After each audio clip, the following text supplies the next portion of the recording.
But what I really appreciated about this course is I felt like we were all in this together. It was one of the things when I was reflecting that you and Nancy were learners with us and really valued that and modeled how we should approach our own organizations when it comes to change and to learning. I found that everyone in our course, including the instructors, were curious, wanted to learn, were interested in how things were working, were willing to question what works, what doesn't work, why does it work, where does it work, who does it work for. And I think those are really important questions, especially in today's society and the kinds of problems we're dealing with. We need to keep asking those questions, and we need to remain open, and we need to keep learning from each other if we're going to make meaningful change. It's a really unique learning experience in that it combines both asynchronous and synchronous learning, and that greatly appealed to me because as an extroverted learner, I like to see and hear people.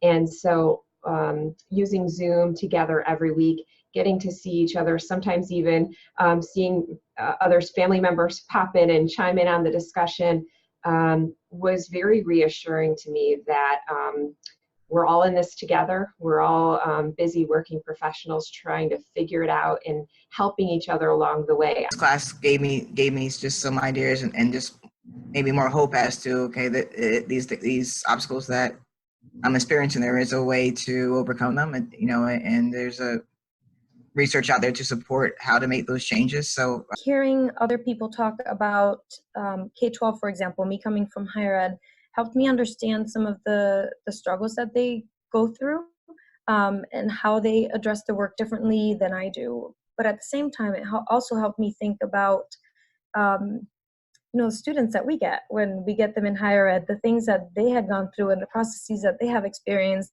and how maybe I can improve my work just by having a better understanding of how things were done in K-12. That's not something that we're exposed to regularly. What really struck me and really incentivized me to enroll was the use of the word wicked problems.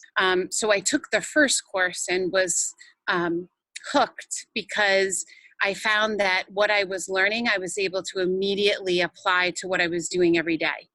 I said earlier that the biggest takeaway for me was about establishing culture.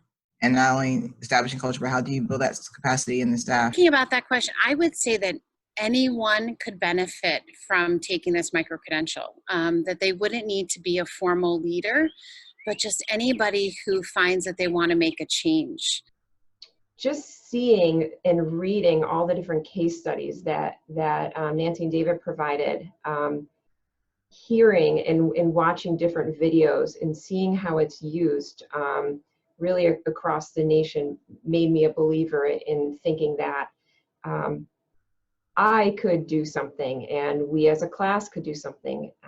And looking around in my office in my institution, there are many ways that we can apply improvement science if we are open to new models and new ways of thinking and being a little bit more innovative. We've learned that the positive change that you need to make and many of the strategies and things you need to do are already present in the organization. It became pretty clear that improvement science is needed everywhere, whether it's in elementary schools that are struggling, whether it's in colleges that are just moving very slowly, and it cuts across to corporate America. Because they've been more receptive, they're more on board, they're more excited about what's happening because it's come from them. It's not me that I come in and I know all the answers and I can give them the magic key. It's already here, and we're so much smarter when we work together.